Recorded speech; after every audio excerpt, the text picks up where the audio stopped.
On today's episode of Future Says, we have Evan Davies, co-founder and CEO of Notus Labs. Welcome to the show, Evan. Thanks, it's great to be here. So, Evan, tell us a little bit more about yourself and about Notus Labs.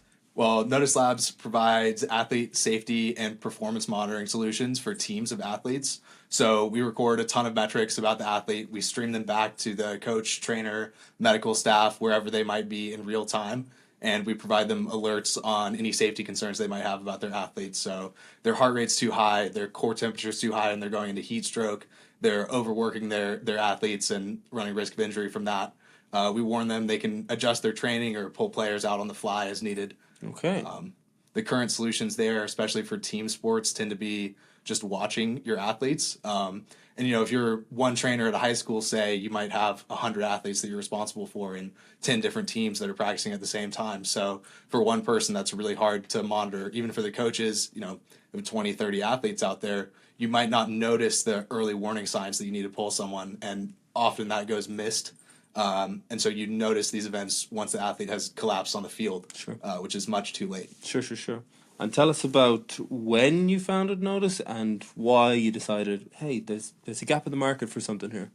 We started Notus Labs in 2019. My co-founder and I met in a lab at Case Western Reserve University. We were doing lots of work with athletes, looking at performance, safety, return to play, how we can get them back on the field after an injury, how we can make sure that they have reached their previous level after recovery.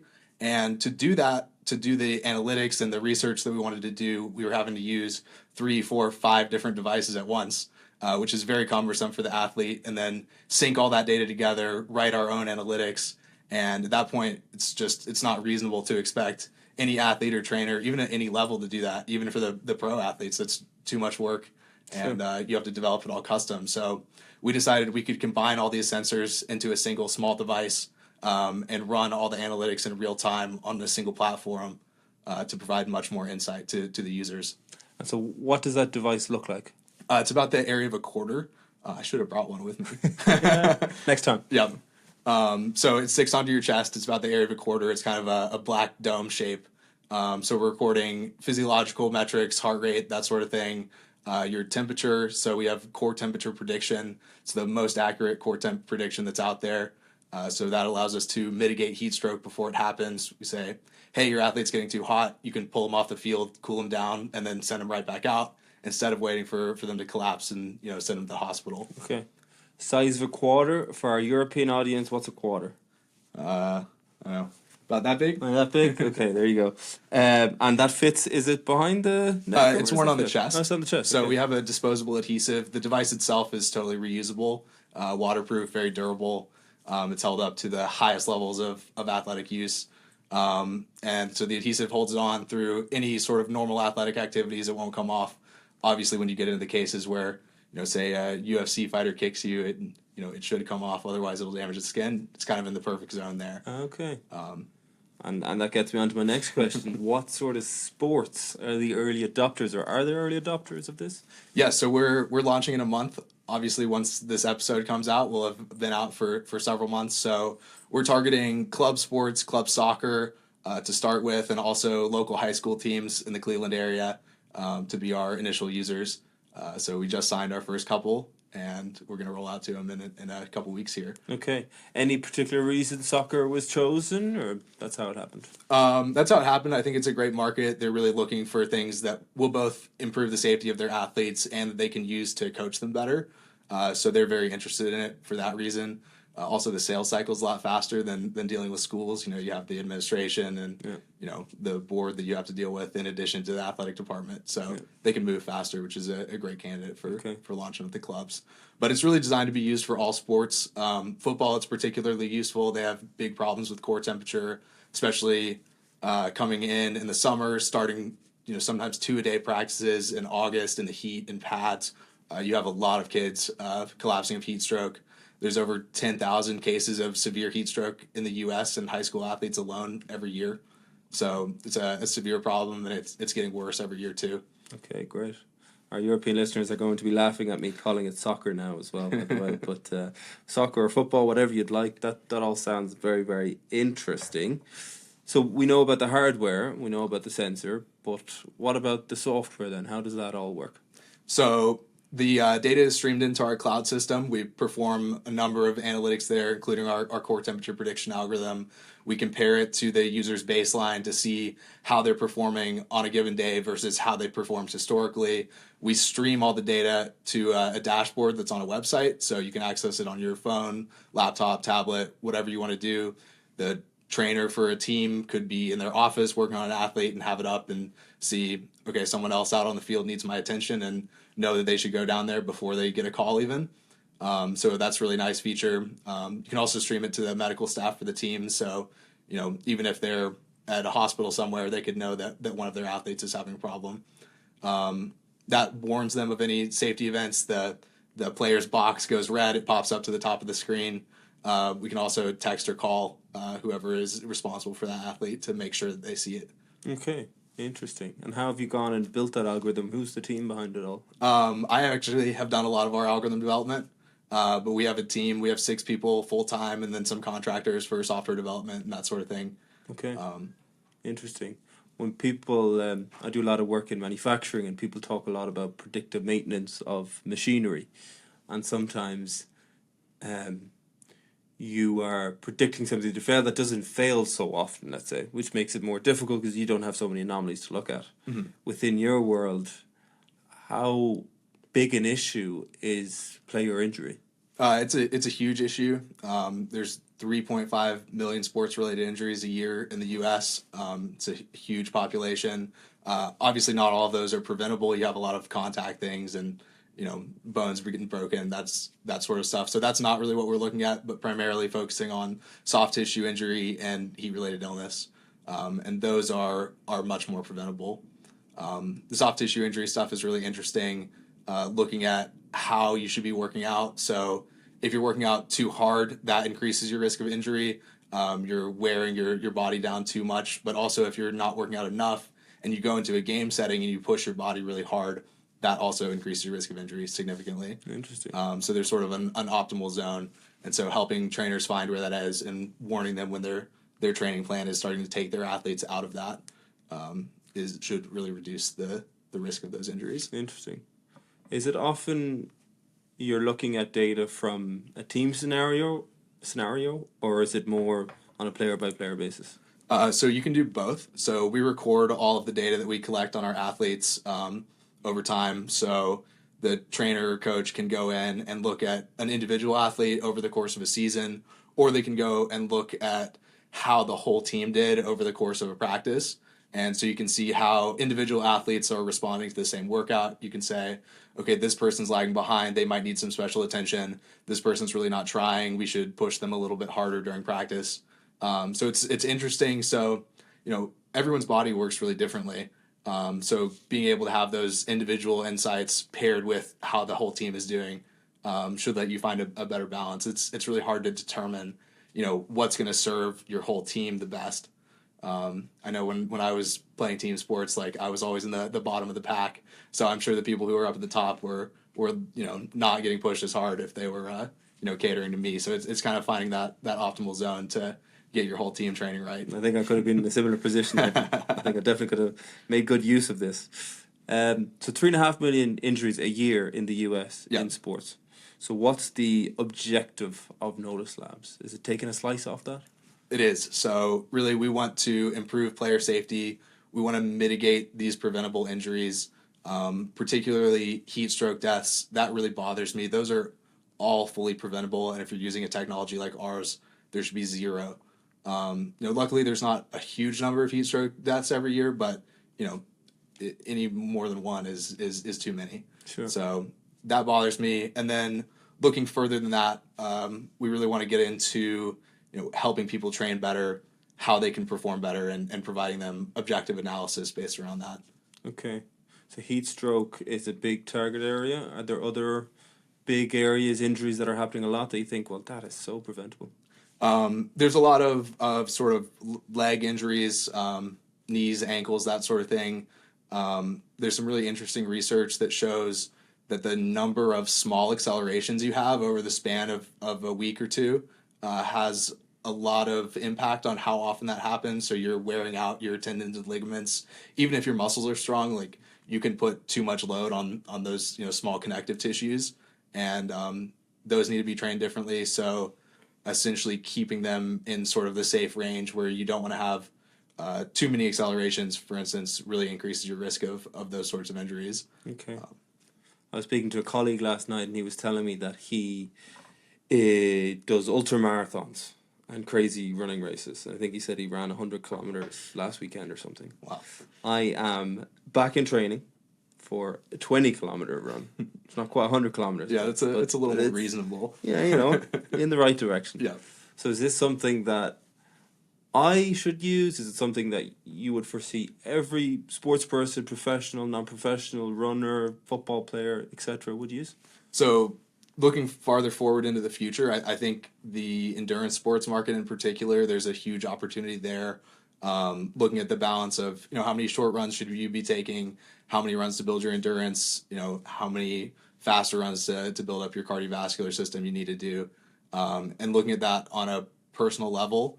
I don't know, how are you training to get back into the 20K? Do you have like a plan that you found, or just going out and running?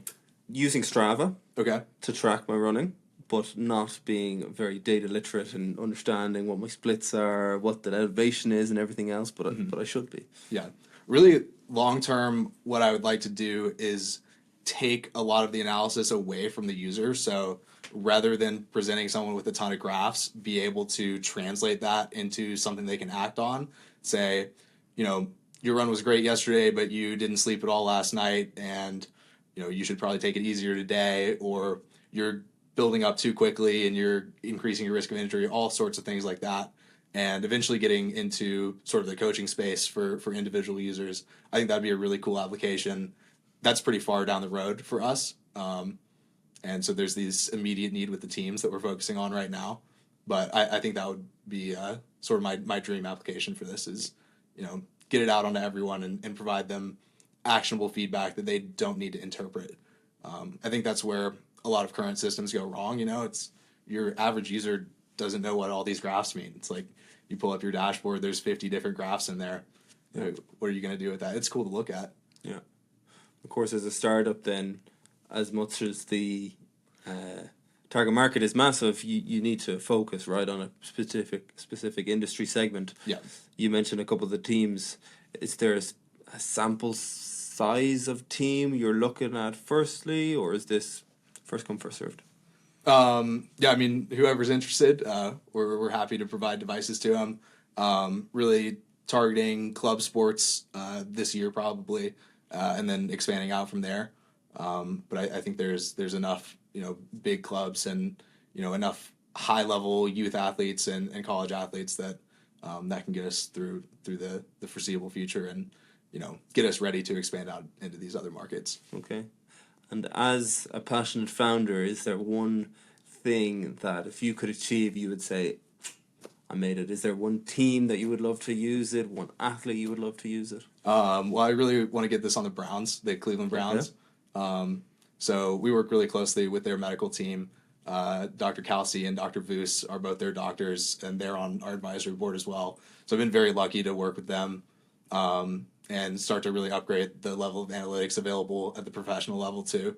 I think, you know, once we can get in with these pro teams, I'll be really happy with that. Wow, yeah, that's so exciting. So tell us more then. We know now Notus Labs. That all sounds really exciting. Life as a founder must be exciting, but must also be a bit challenging. Tell us about your day-to-day. Yeah, it's certainly challenging, but I really enjoy it. I do something different every day. I'm always learning new things.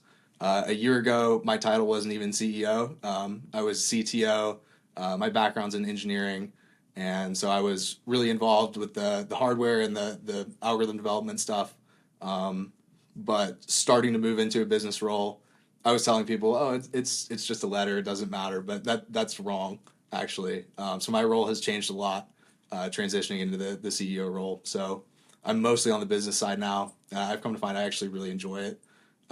So I do a lot of work with investors and our customers, trying to sign our initial customers here and fundraising, and then I'm still involved on the tech side. So right now I'm still writing the code that runs the devices themselves. Trying to move away from that. We need to bring somebody on that's better than I am, but I'm getting the job done for now.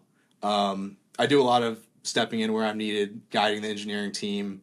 I make a lot of decisions.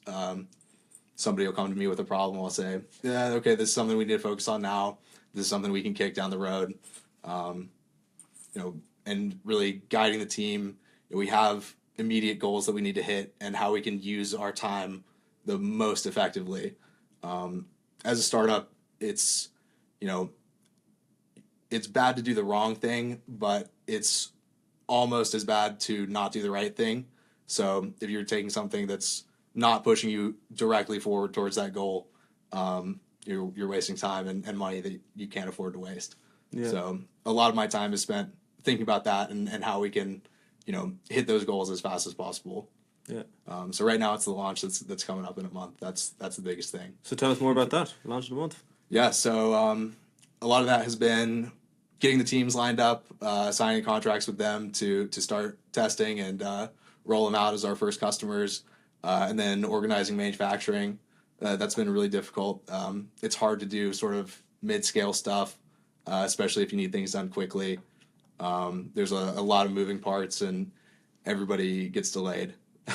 Yep. So trying to manage that timeline, trying to communicate with all the different suppliers involved. We have adhesives, we have device manufacturing, we have a secondary assembly step we have to do. So trying to get everything lined up there, see what can be done in parallel, figure out what's blocking other things and how we can get that to go faster. There's a lot of work there. We had Catherine Sizov on the podcast, and she is the founder and CEO of Strela, who use AI to predict the ripeness of different fruits and accordingly move the fruit further and up and down the shelf depending on their ripeness. And she had said something about, failing fast, learning fast, and really learning from your mistakes. Is that a strategy you take as well? Making mistakes is okay so long as you learn from them? Yeah. Everyone's going to make mistakes along the way. We've made a ton. Whether that's focusing on the wrong customer or, my initial pitches to investors were super engineering heavy. I was saying, hey, look at this graph. We're so accurate. No investor cares about that.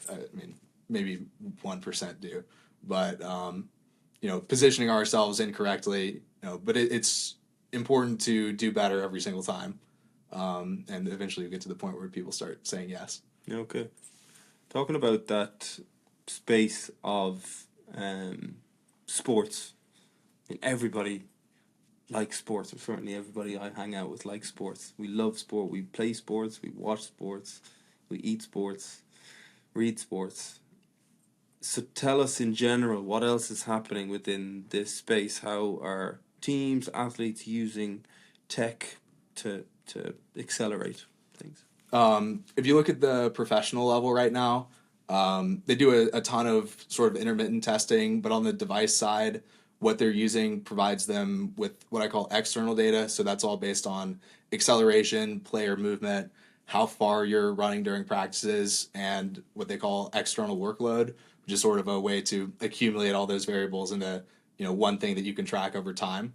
And that gets into sort of balancing the load properly, so not training too little and not training too much, getting it in the optimal zone. So that's really what they're using. There's very little physiological input, so they're not tracking how the athletes' bodies are actually responding to these workouts. I think that's a super important thing that's missing. So the analogy I like to use is like if Usain Bolt and I both ran a 100-yard dash, and he went really, really, really slow, and I ran as hard as I can, I would be tired at the end. That would do nothing to him. It probably wouldn't even change his heart rate.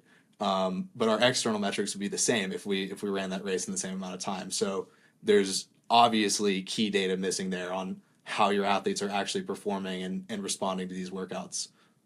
So that's been a big reason why we're incorporating all these different sensors and metrics into a single device. Mm-hmm. Do you have any inspirational stories for the listeners? Obviously, we've seen Moneyball. I was reading an article today about how Croatia and Morocco both use a lot of data analytics for the last World Cup in soccer. Do you have any other fun stories where you've seen, they've used data so well there? I think it's still sort of in its infancy as far as actually applying this data.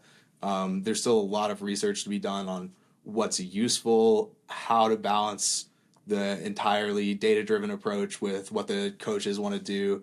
I think there's clear evidence that the data is starting to become really important. If you look at sort of the old school coaches that want to work their athletes super hard, they statistically have a much higher rate of injury, especially earlier on in the season. But you can't have players falling off early in the season because then you're going to start going further and further back into your bench. So as this has been applied successfully, I still think there's a long way to go, but you see players being able to make it farther into the season before they risk injury, which is great. Do you think the startup ecosystem in the US at the moment is strong, or is it lacking anything in order to help startups like you succeed? It's interesting. So we're based in Cleveland, Ohio. The ecosystem there is kind of weird. There's sort of a main VC fund, and if you're not in with them, it's hard to raise money. I think we really need to move the focus away from the coasts. You see just crazy valuations coming out of San Francisco for idea stage companies. I don't understand how that's possible as someone who's in the Midwest, dealing with much more conservative investors. I think there's great ideas everywhere, and I think that some of the funding should start to look not in 2 or 3 main cities. I think especially with people working remotely, like you can get your talent anywhere. We're totally remote. We don't even have an office now. Most of us are local to the Cleveland area, so we can still meet up and trade hardware around when we need to.